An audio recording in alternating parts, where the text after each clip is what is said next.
Ang nakaraan. Isinunod na ngang patayin ni Jock Legion ang mga alagad ng Lecherous Demonic Scourge, at napakadali lang niya silang pinatay at napuno na agad ng dugo ang loob ng kuweba. Ngunit hindi niya inako ang lahat ng kabayanihang iyon, kundi ay sinet up nila si Sochang, at nang matapos na ang lahat, ay dinala ni Jock Legion si Charion sa kanilang lugar, at ipinakita niya ang bagong sect ng martial arts na kanyang gagawin. At sa pagkakataong ito ay gulat na gulat din naman ang babae sa kanyang mga nakikita, at napapaisip si Charion kung bakit mayroong napakalaking lugar na nakatago sa isang napakaliit lamang na barangay na ito. At bigla din namang nagsalita si Jock Legion na ang kanilang barangay na tinatawag na New Wind Manor ay entrance gate lang papunta sa kanyang ginagawang bagong sect na tinatawag niyang Azure Heaven Sect. At dagdag pa niyang ipinaliwanag na ginamit nila ng husto ang kakaibang lugar na ito para isipin ng mga tao na maliit lang ang kanilang mga nakikita, ngunit sa likuran pala nito ay napakalawak ang kanilang mga nasasakupan, at dagdag pa niya na front lang nila ang kanilang New Wind Manor. At dinala ni Jock Legion ang lahat ng mga nagtatrabaho sa kanilang lugar ng nakapiring at hindi nakikita kung saan sila papunta, dahil naniniwala si Jock Legion na para ito sa kanilang kaligtasan. At ang gagawin ng ating bida ay uunahin niya ang training hall at ang mga dorm na ipatayo para magamit ng ilang libong katao. Kaya't dahil dito ay napapaisip naman si Charion kung ilan niya ba ang gustong i-training ni Jock Legion sa napakalawak na lugar na ito, at napapatanong na lang siya sa kanyang sarili kung ano nga ba talaga ang layunin niya para ipatayo ang kanyang sekta. Ngunit sa seryosong mukha ng ating bida ay sinabi naman niya sa babae, sa tinagal-tagal na ang mundo ng martial arts ay pinamumunuan ng 4 na napakalalaking grupo ng mga mananakop, at ang pinakalayunin ni Jock Legion ay patumbahin silang lahat sa pamamagitan ng pagsakop sa kanila pa isa-isa, at matutupad lang ito kasama ang kanyang bagong sekta. At hindi naman makapaniwala si Charion dahil sa napakalalakas ng mga mananakop na yon na naglalagi sa 4 na sulok ng mundo, ngunit hindi pa nagtatapos ang pagsasalita ni Jock Legion. At dagdag pa nito na ang kanyang pinakanatatanging layunin sa lahat ay papatalsikin niya ang lahat ng mga iyon at kukunin ang kanilang mga trono at humalili bilang pinakamalakas sa mundo. At sa kasalukuyan sa Northern Heaven Supreme Family, at merong namumuong tensyon sa isang branch nila sa Wuhan. At sa pagkakataong ito ay makikita naman ang isang tao na nagdadabog at galit na galit dahil lamang sa mga pagpatay na nangyari sa kanilang pagsubok na isinagawa. At ang lalaking ito ay tinatawag na Gyeonsang at siya ay ang Blood King Sect Leader. At galit na galit niyang sinasabi na pinagkatiwalaan nila ang Northern Heaven Supreme para sa pag-organize ng pagsubok na yon, ngunit malaging pala ang mga mangyayari doon. At sa ginagawa nilang pagtitipon ngayon, ay hindi siya mapipigilan sa kanyang galit kahit na magmakaawa pa ang mga ito, at dagdag pa niya na wala na silang magagawa sa kanyang anak na naputulan ng paa. At dahil dito ay nag-isip ang ibang mga tao sa meeting nila na pigilan nila si Gyeonsang, dahil parang nawawala na ito sa kanyang isipan. At ito ay dahilan lamang ng mabalitaan niya na ang kanyang pinakamalakas na disipulo ay namatay, at ang kanyang anak na babae ay naputulan ng paa. At sinasabi naman ng lalaki sa kanilang lahat na bilang isang ama na mayroon ding mga anak, ay naiintindihan niya ang mga nararamdaman ng mga family heads ngayon, at hindi naman din nila inaasahan ang mga nangyayari. At dagdag pa nito na ang Northern Heaven Supreme Family ay magsasagawa ng puspusang investigasyon sa mga nangyari sa ikatlong pagsubok, at hindi nila palalagpasin ang lahat ng mga pasimuno ng lahat ng ito. At sa isipan naman ng lalaking ito ay inaasahan na niya na magagalit ang mga family heads sa kanilang pagtitipon, dahil karamihan sa mga ito ay nawalan ng kanilang mga anak. At sinasabi pa nga ng kanyang advisor na ang mga resulta sa kanilang ginawang pagsubok ay hindi agad-agad tatanggapin ng mga family heads dahil sa mga malalagim na patayang nangyari. At sinabi naman ng leader na hindi niya lubos maisip na ganito ang mangyayari sa ikatlong pagsubok dahil inayos nila ito ng husto at inihanda para walang mga pagkakamaling mangyayari. Kaya't nasabi ni M. Chonsi ang head ng Northern Heaven Supreme na mayroon siyang hinala baka may nagtatagong traitor sa kanilang household at ito ang kanilang dapat pagtuunan ng pansin. Kaya't humingi naman siya ng payo sa kanyang advisor kung ano ang pinakamagandang gawing hakbang parte dito. At sinasabi naman ni Banwe na ang lahat ng mga kalahok na tumulong para pigilan ang mga kriminal na iyon ay bibigyan nila ng gantimpala, kagaya na lang niyang Sochang at siya ay gagawin nilang bayani. At dahil dito ay magkakaroon ng hinuha ang mga tao na ang mga namatay na mga kalahok ay masasabing mga mahihina, at di kalaunan ay magdadahilan ito ng kahihiyan sa kani-kanilang mga pamilya. At bigla din namang natuwa si Im Chonsi sa nagawang planong ito ng kanyang advisor, at dagdag pa niya na kung sino pa ang hindi susunod sa kanilang mga patakaran ay papatawan ng mga kaukulang parusa. At sa ngayon sa kanilang pagtitipon ay ipapatupad na niya ito, dahil ayaw na ayaw ni Im Chonsi na may tumataliwas sa kanyang mga desisyon. Ngunit sinagot din naman niya ang mga tao sa kanyang harapan na ang lahat ng mga nangyari sa ikatlong pagsubok ay aakuin niya lahat ng mga responsibilidad, at ang mga gusot na ito ay mayroon din kinalaman sa buong martial arts world. At dagdag pa ng leader na kahit sa mga masasamang sitwasyon, ay marami pa din ang mga nakaligtas na mga kalahok sa pagsubok, at mayroon pa ang mga kalahok na iniligtas ang kanilang mga kasama at tinalo ang mga kalaban. Kaya't dahil sa mga sinasabing ito ng leader, ay nagalit naman si Gyeonsang, at pasigaw niyang sinabi na kung namatay ang apo ni Im Chonsi ay hindi siya magsasalita ng ganito. Ngunit bigla din naman siyang sinagot ng Northern Heaven Supreme Family Leader na bakit ba nito patuloy na isinasali ang apo niya sa kanilang usapan, at kung ganun ay gusto ba niyang patayin nito ang apo ni Im Chonsi. At kung ito ang kanyang kagustuhan ay pupuntahan niya si Im Hagi, para putulin ang ulo nito dahil sa mga nararamdaman ngayon ni Gyeonsang. Kaya't sa mga sinabing ito ni Im Chonsi ay wala namang naisagot si Gyeonsang, at pinigilan na lang niya ang kanyang sarili. At kasabay dito ay tinawag din naman siya niyang Imyong para pakalmahin siya at nang makausap ng maayos. At ito ay nagsalita kahit na ano pa ang kanyang gawin ay nangyari na ang hindi inaasahan, at ang galit na kanyang nararamdaman ngayon ay wala nang magagawa para maresolba pa ang lahat ng mga iyon. Kaya't napapaisip naman si Gyeonsang na kung sila ang nagsagawa ng pagsubok na iyon, at ang apo ng Northern Heaven Supreme Family ay naputulan din ng paa, ang kanilang sekta ay siguradong uubusin nitong patayin. Kaya't napasigaw na lang si Gyeonsang, at hindi niya ganun-ganun kadali lang na matatanggap ang lahat ng ito. At sa lubos niyang paghihinagpis ay napapaiyak na lang ito ng husto, at iniisip din naman niyang Imyong na nakakapanghinayang din naman talaga. Dahil kahit nga si Gyeonsang, na isang leader ay napakarami ding inapakang mga tao para lang matungtungan ang kanyang posisyon ngayon. At kahit pa masama ang kanyang tingin sa lahat ng mga nangyayaring ito, ay isa din siya sa mga taong nanghahamak sa mga mahihina. At sa kahuli-hulihan ang mananaig pa rin sa mundo ng martial arts, ay ang mga malalakas, at handang pumatay para lamang magtagumpay. At sa pagkakataong ito sa kanilang silid, sa batas ng mga malalakas ang mananaig sa kanilang dalawa, ay si Im Chonsi ang Northern Heaven Supreme Family Leader. At sa hinuha naman ng ibang mga tao sa silid ay mayroong masamang mangyayari kay Gyeonsang, at sa kanyang pagtaliwas sa mga desisyon ni Im Chonsi ay posibleng ito na ang kanyang huling araw na makikitang buhay at humihinga.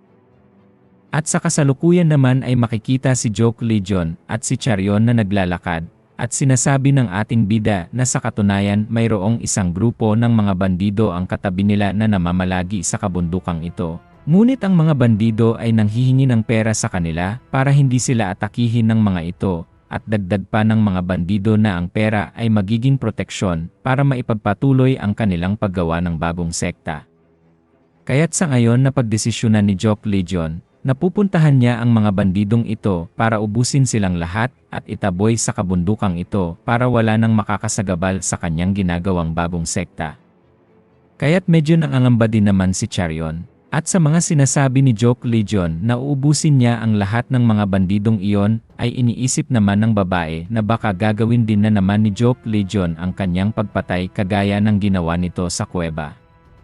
Subalit bigla din namang nagsalita si Charyon at sinabi niya na mag-isip-isip muna si Joke Legion dahil baka mayroong mga tao na mga mababait at napipilitan lamang na maging bandido para mayroong makain at wala na silang choice dito. Ngunit bigla din naman siyang binara ni Joke Legion at sinabi nito na walang mababait na mga magnanakaw. At ni minsan wala siyang nakitang mga mababait na mga asasin, o kaya mga mababait na mga kalaban, at kahit na siya ay hindi makapaniwala dito. At sa buong kumbiksyon ng kanyang pagsasalita, ay sinabi ni Joke Legion na ang mga mabubuting tao ay ang mga mababait na tao at hindi na yon mababago pa. At patuloy pa din silang nag-uusap, at sinabi ni Charion na parang sobra naman kung papatayin niya ang mga ito. Ngunit na-distract sila ng mayroong mga guard na mga bandido na sinigawan sila at pinapaalis. At galit naman ang isa at sinasabing huwag silang magpatuloy, ngunit sinasabi din naman ng isang guard na bandido na baka naliligaw lang ang mga ito sa kanilang dinadaanan. At dagdag pa niya na maganda din naman ang babaeng kasama nito kaya't pwede nila itong gamitin muna. At bigla din namang tumalon ang isang guard. At sinasabi nito na papatayin niya ang dalawang iyon at papaalisin sa lugar nila at ang dalawa ay istorbo lamang. Kaya't wala namang pag-aalinlangan na inatake ng isang bandido si Joke Legion at sa napakalakas nitong pagbigwas ng kanyang espada, ay makikita din naman ang ating bida na nakatayo lamang at hindi ito binibigyan ng pansin. Ngunit napapasigaw na lang si Charion at pinapailag niya si Joke Legion dahil kitang-kita niya sa likuran nito na tatamaan na siya ng espada ng bandido. Ngunit sa biglaang mga pangyayari ay hinawakan lang ni Joke Legion ang espada nito at sa lakas ng kanyang pagkakahawak dito ay napigilan niya ang atake at ang napakabilis na paglapit nito.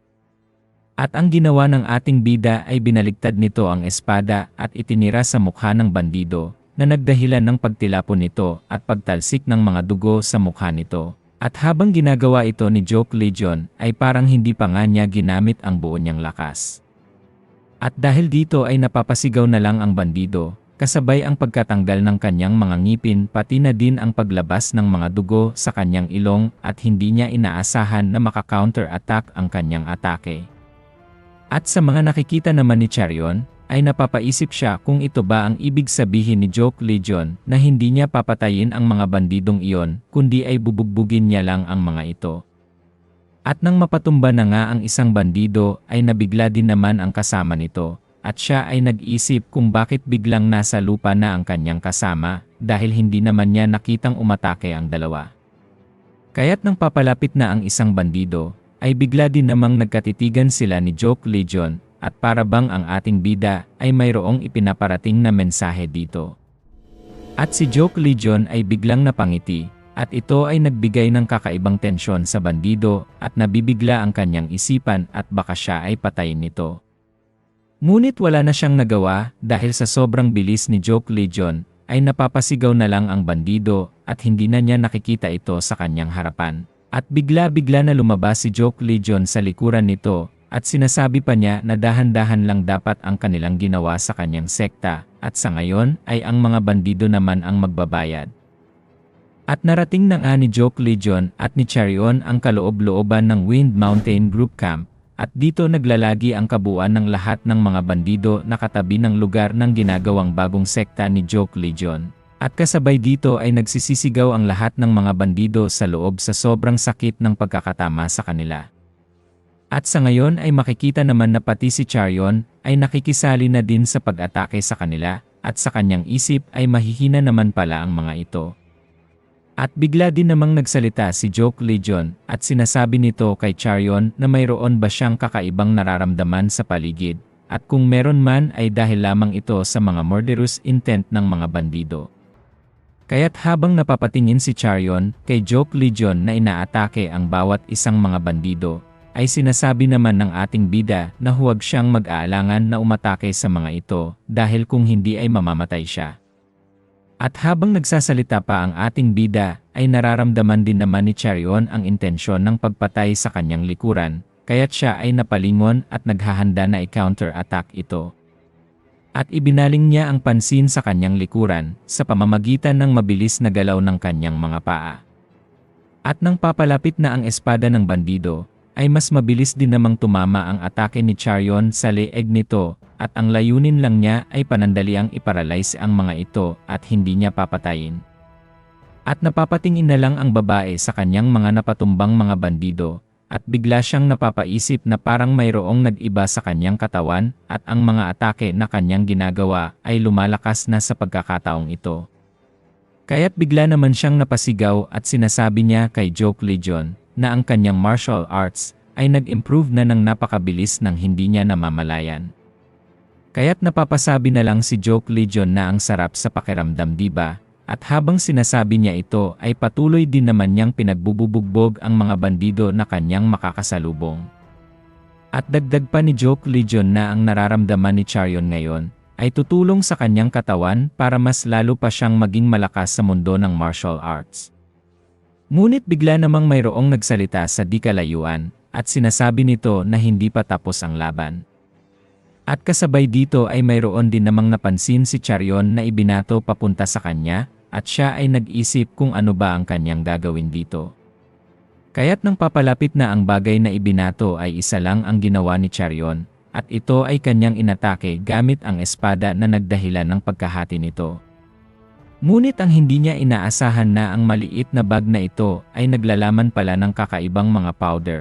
At ang lahat ng mga ito ay napunta sa mukha ni Charion at hindi na siya nakailag pa. At mapapansin naman na parang kakaiba ang nilalaman na powder ng bag at ito ay parang kumikinang-kinang pa. Kaya't napapatingin na lang si Charion dito at wala naman siyang nararamdaman na kakaiba sa kanyang katawan.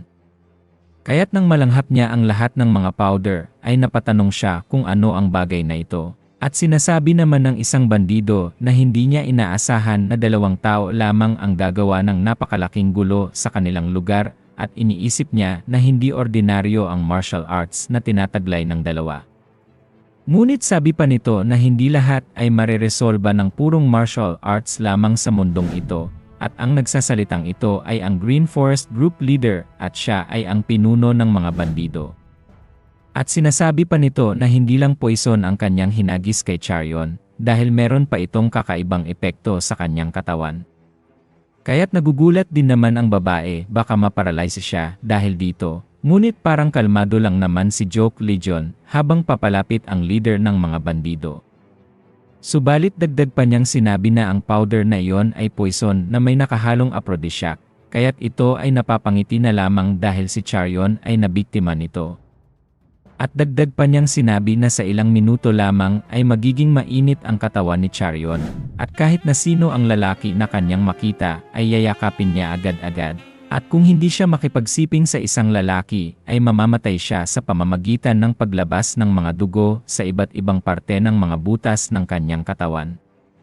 At ito ang maruming taktika na naisip ng leader ng mga bandido dahil sa panggugulo ng 2. At dahil dito ay nangangamba naman si Charion dahil hindi niya alam ang kanyang gagawin at aphrodisiac pala ang kanyang nalanghap.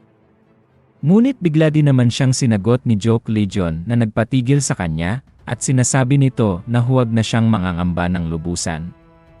Dahil si Joke Legion naman ay isa ding lalaki at kung ito ay makakatulong kay Charion ay gagawin niya ito para lamang sa kanya.